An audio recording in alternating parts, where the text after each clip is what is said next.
Well, another morning. Some bikes stayed here last night. Interesting guys. They're on a little bit of a trip as well, but they're headed to a rally. Now, myself, boom, all set up, ready to go in Jackson, Tennessee. The weather is going to cooperate. Might be a little shorter than normal ride. Don't know how much stuff I'll actually be able to see because there's a stop along the way. This is the thing, you hit these big cities. It's best not to stay in them. I didn't stay in Memphis yesterday because there was a storm and it was kind of long and I didn't want to challenge Memphis traffic with a thunderstorm, so, that makes sense. But now, probably saved me money rather than staying in Memphis. But here's the thing, when you hit these big cities, you can go in, well, New York's the exception because there's costs and it's such a pain to get in and get out. You can go in, see something, and get out in a reasonable amount of time, as long as you're avoiding the rush hour thing. So that's what I'm gonna do. Stop and see something in Memphis and then continue on. So depending how long in Memphis, I might not get too far. So off we go.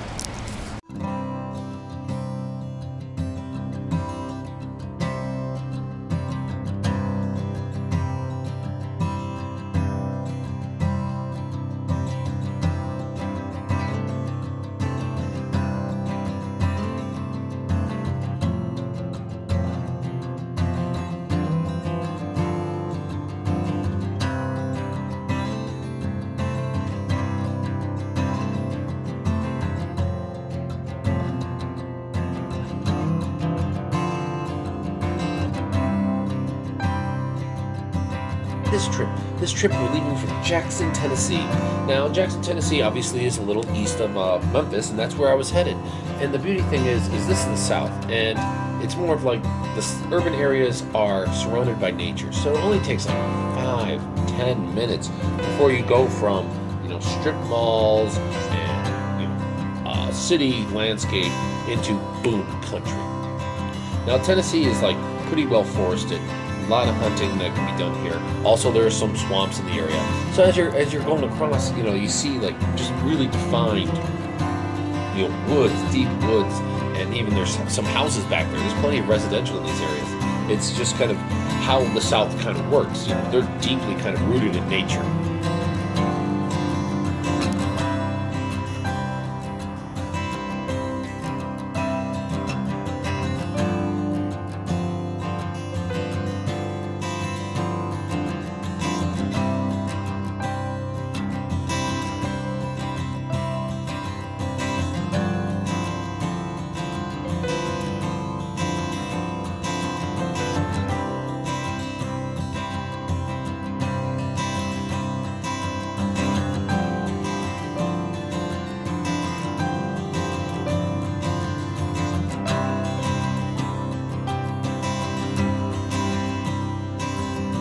Yeah, look at this. Here I am in the kind of the back areas of Tennessee.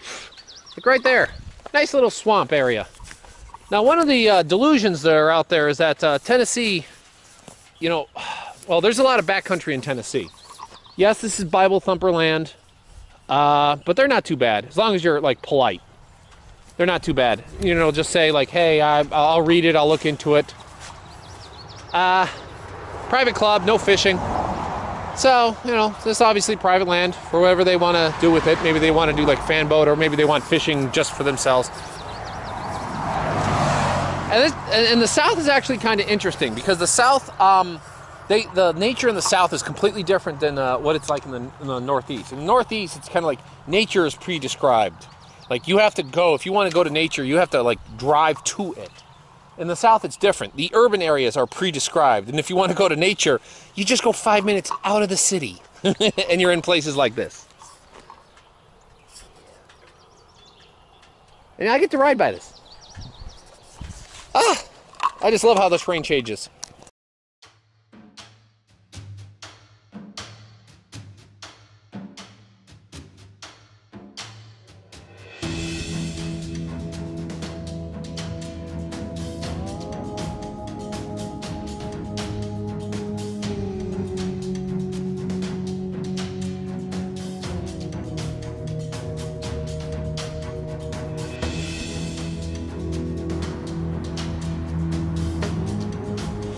But of course, I am headed towards Memphis. Memphis is the big city on the Mississippi. The Mississippi being the great travelway of the great gateway of the East and the West.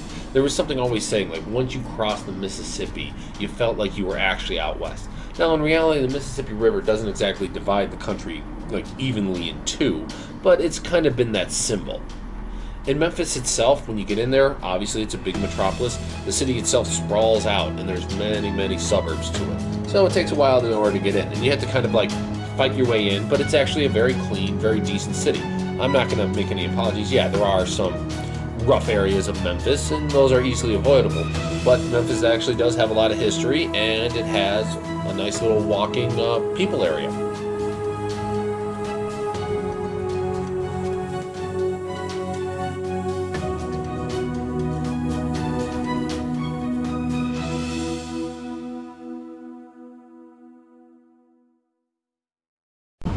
The guy's got a fur coat.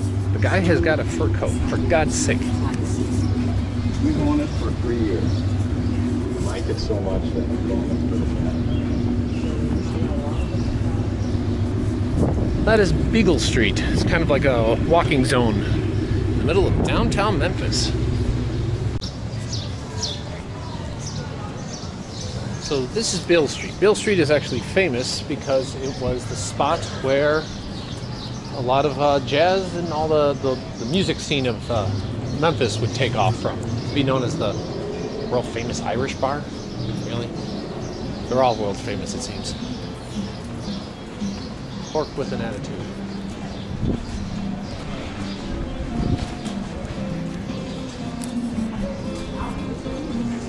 They have a Hard Rock.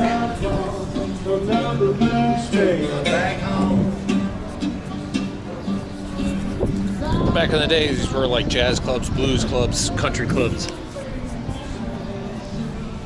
Now it's just famous as a tourist attraction.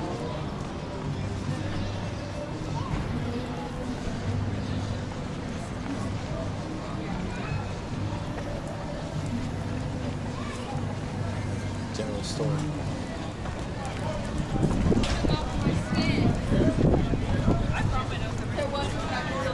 Yeah.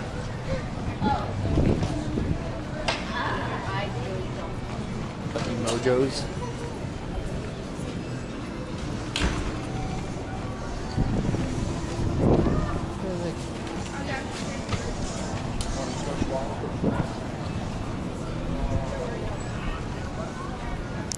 Ida B. Wells. I've heard of her. This is the other side of Beale Street.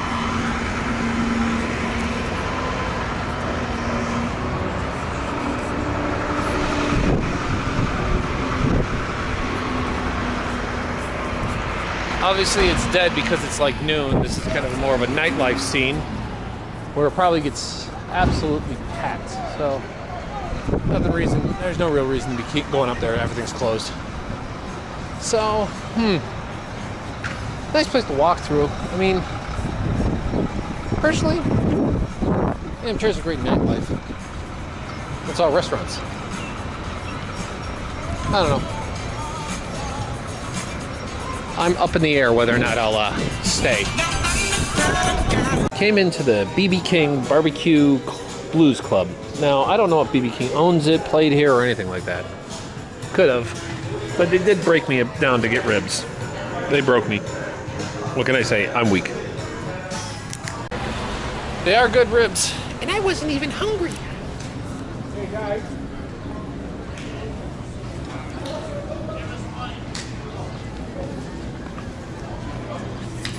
Starting to get more people.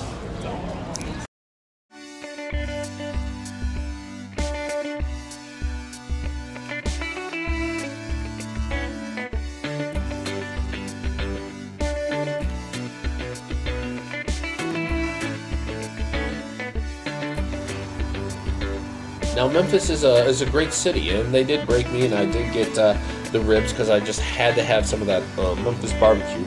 So done so well. I mean, it's so tender, the ribs and whatnot. Not a big ribs fan, but you know, sometimes you're there. It's like eating a lobster while you're in Maine, or eating a king crab while you're in Alaska. You just kind of have to get the ribs when you're there. And that I just wonder when you walk down Beale Street, a lot of the claims that are made by a lot of the places, you know, who was there or whatnot. I just wonder if they're making those claims because the building or the establishment back in those days was, or I just have a hard time believing that a lot of these places, these establishments under the ownership were around back in the 50s and the 60s. I have trouble believing some of that stuff. But moving out from Memphis, moving into Arkansas, I mean, you get over the old plain of the Mississippi and head to Little Rock. And the thing about going into Arkansas is very distinguished in the fact that you can see these trailers. It looks like they're poor, but then you will also can see behind the trailer or behind the house, which looks like it's run down, there's usually a drop-off. Then there's either a pond or a river where they have a deck with maybe a jet ski, and you know that they fish shop it. So these people, while technically being poor, do have their own kind of fishing and swimming hole. So I don't know. It's like I don't think those are measured in our current poverty statistics.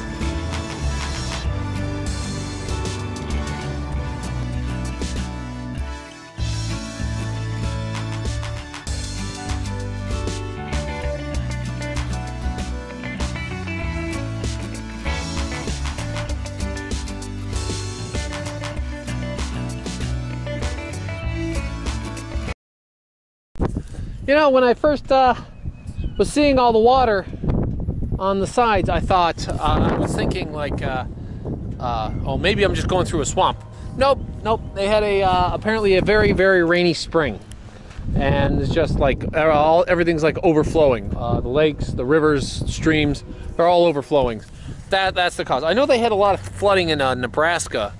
I did not know they had this, it makes sense that the flooding would like spread been in other areas. So it was just a rainy spring. That's the reason for it. But I stopped here. It's got some fishermen over there. You could be out in your boat fishing if you wanted to. So, Arkansas, everyone. Not as backwater as you think. And when people just kind of want to be left alone and just don't really care about the new gadgets, doesn't make them like primitive.